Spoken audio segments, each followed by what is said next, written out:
జగ్గారెడ్డి గారు చాలా వివరంగా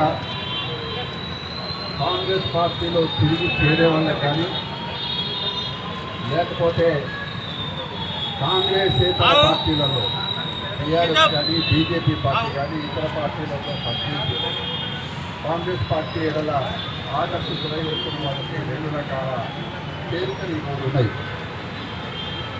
జగ్గారెడ్డి గారు చాలా వివరంగా చెప్పింది.